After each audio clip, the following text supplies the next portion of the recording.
Yo, what's poppin', guys? Sizzle here. Welcome to another episode of How's the HUD. And in this episode, we're going to be taking a look at and reviewing Middleman HUD by Vexinaut or Vexinaut. Not really sure how you say their name, but either way, this is their HUD. First things I notice on the menu is it's all nice and compressed on the left here, and that does seem to be a theme with this HUD from the screenshots and stuff I saw, is compressing everything into a nice area in the middle. And honestly, that's a pretty solid design philosophy. Keeps all the information in one place, makes it so your eyes don't have to drift very far, and like the negative space and all that just works out very well, ends up looking really good. Something I noticed right away, this little party thing in the top left here is transparent, and it looks a little bit smaller, I think, as well, which is nice, because this is like so unnecessary to see. So it's good to kind of have it small and out of the way. Something I don't like that's small and out of the way is the find a game button. It's a really tiny button here next to the shut off or like log out type of button. I feel like you're bound to accidentally press this once or twice, and even though it has it confirmed for you, that's still rather annoying. Also kind of unfortunate that the mode selector is still the default mode selector from stock Team Fortress, because it means you have this weird little close button thing, which I don't personally like that much. Also the weird stacking, you know, when you click casual and you get onto the maps and like you don't want to actually do the maps, and let's say you want to get an MVM instead. Like this just generally isn't the best way to be browsing modes when the way it stacks on top of each other. It's kind of unfortunate that that's not changed in this HUD. But I do like the way that everything from the right here and all that's compressed here on the left. I especially like the options and items, where items has shop and option has advanced options, and they're like a single button. I think that's a really, really cool thing to have. We have a demo UI button here, which lets people use the in-game replay system for the people that happen to use that, which is mainly competitive players, but also a few people that make YouTube videos. Not me, though. I'm very, very lazy. But for better content creators, it's a useful button to have. Because why not? Just right next to the console button, which, yet again, kind of super necessary to have, but also just nice to have, because why not?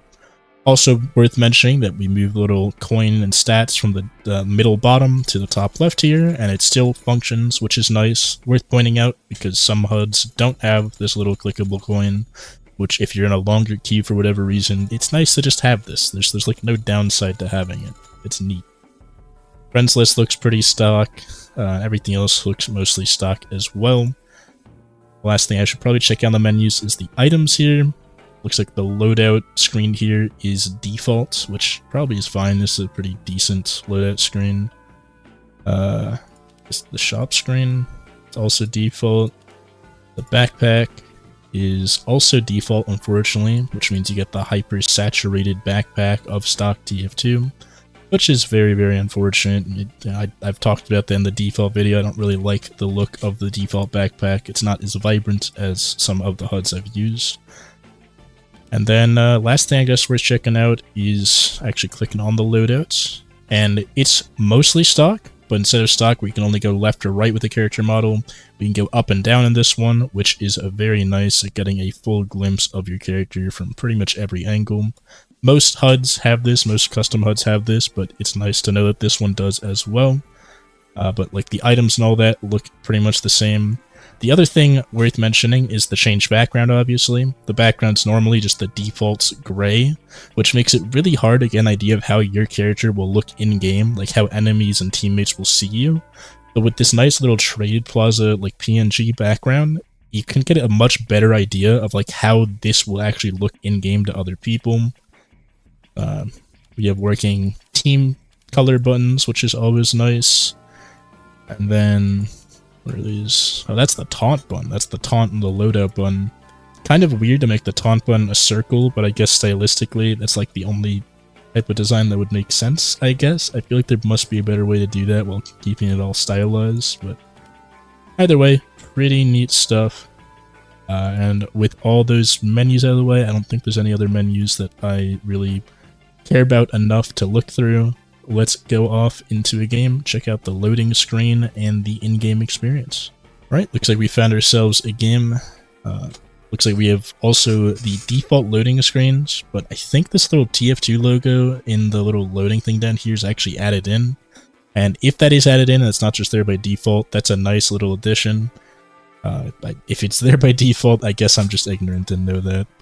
But now that we're actually in-game, first thing I've noticed is that the transparent background is here, which is nice. It means as you're loading in, you can see people walking around and stuff if they are. And then this is really cool.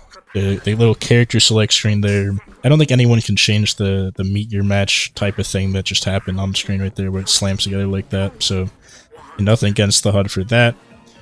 My camera angle changed.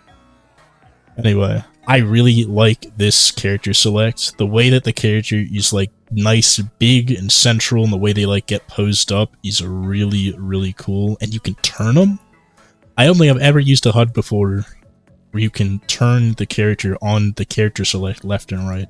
That's such like a minor thing, but it's really cool. It's really nice attention to detail. Really just, I don't know, I think this is really, really sick.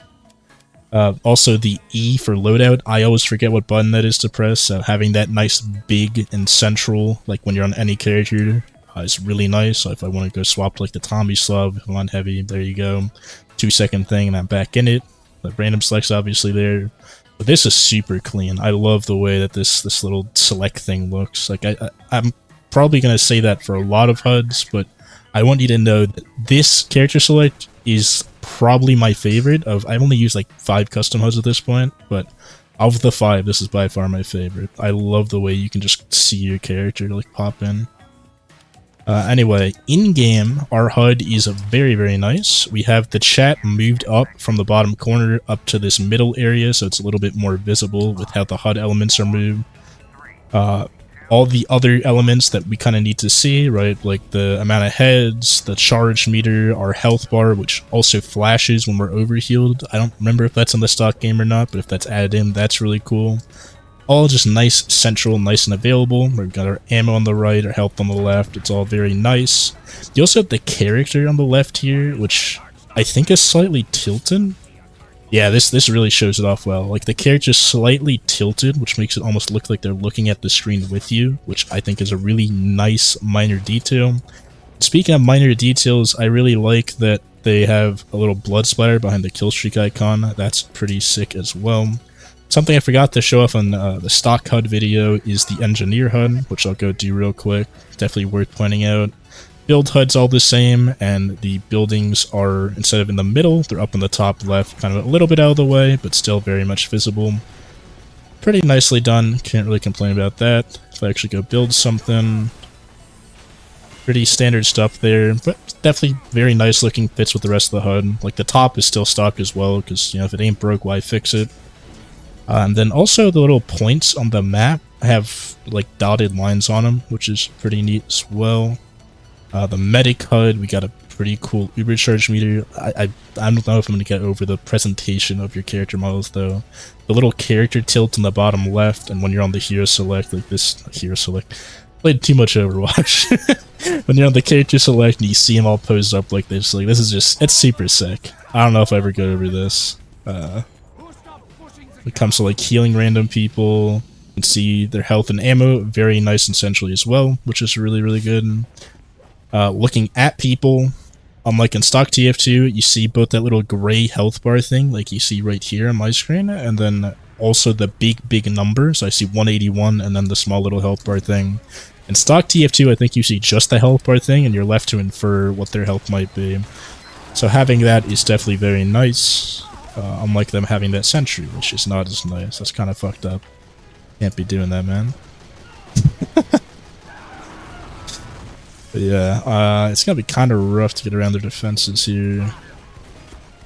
You just gotta leave me the fuck alone. On demo night, I don't think I'm gonna be able to break past a sentry nest with a heavy and a medic pocket, which is unfortunate. I didn't even think about looking at the spectator menu. That's always an important one to check out. And I didn't really look at it too hard right there. I'll look at it a little bit harder whenever I respawn next. I'm sure that won't be too far away. Let's see, they got the minis over there and everything. The shield bug acting up as usual. Where anytime on demo night that you have a shield equipped, sometimes it decides to float off in the void for no reason. I actually wonder if there's a mod to fix that. I never really looked up if there was one. I'm sure someone's made a fix for that at this point I could just install. Yeah. Oh. I'm just gonna go get that guy. That sentry's still active. and unbreakable. Yeah, I'm gonna have to swap class, unfortunately. It is how it is. But the spectate menu, I don't like how the little bar at the bottom overlaps with the payload thing, but I do like the box around prepare to respawn. I think that's a super neat little detail. But it is unfortunate that the box where the person's name and health and all that is does overlap with the payload thing. I'm assuming that's just a payload-only problem. I also happen to know for this HUD specifically that this HUD was pretty recently released and made, and it's still getting consistent updates like every week or whatever at the moment. So that's definitely worth pointing out. Like stuff like that I think will hopefully maybe get fixed. Maybe if the creator sees this they can they can see they have to fix it. But other than like that's like the main nitpick. It's that spectate thing, and then also the tiny buttons up here. What's this one? Oh shit. They also, instead of just pressing escape to go back, they also have a clickable button. Why not? That's a really good addition. I love like small attention to detail like that. Super clean. Oh. I have to hit this. Let's see if we can pub push it through here. They popped Uber.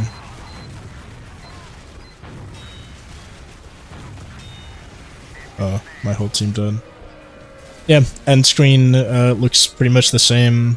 The taunt menu off to the far right I don't really like as much. I kind of wish that was more central.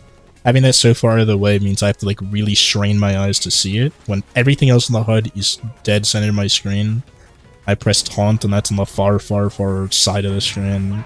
That's not as great. Speaking of great, there's a great little spot up here that you can get to. Just might as well show off while I'm in this map. You can stand on here for some reason. Been up here with the cow mangler before and randomly damage people for like 5. Pretty neat. Most maps don't let you do stuff like that, so I figured I'd point it out. But yeah, I think that's all there is to say. Let me know if you agree or disagree with anything I said about this HUD. Let me know if maybe I missed something, or yeah, pretty much if I missed something about this HUD that maybe is cool or worth knowing. And I guess I should probably give this a score. I don't know, for the entertainment value. I'm just going to go on a scale of 1 to 5, with 0 being like, don't use this, 1 being pretty bad, 2 is like, usable but niche, 3 is solid, 4 is really good, and then 5 is like a pretty perfect HUD. I'd say this is a 5. It's a really good HUD. For people that want everything nice and central, I think this is one of the better HUDs I've ever seen. It's obviously not super minimal, which is also something people like. Like, some people don't like that there's like a little red box behind the health and the ammo and all that. I personally don't really care. I think it actually looks nice having stuff there, having UI elements instead of just a floating health bar or whatever. I love all the little attention to detail with like the little blood splatter on the kill streak and, you know, little back button when I press escape and things like that. Shows a lot of love and care going into this one. The few bugs it has and the few nitpicks I have are things that, well, this one with the play button being tiny and them not changing the mode selector, I don't know if that's going to get changed. I'm not sure if they have any plans on changing that. But the thing where when I was spectating and the name was clipping into the payload thing, I feel like that's something that the creator will probably fix, considering it's a pretty recently created HUD and still getting consistent updates. But yeah, that being said, 5 out of 5 HUD. Could definitely recommend this to people that like this type of aesthetic. I don't think there's anything wrong with this HUD. And it is really cool, good looking, and unique. Like, I might consider using this as my permanent HUD myself. It looks really great. With that being said, hope you all enjoyed. I'll see you in the next one. Have a great rest of your day.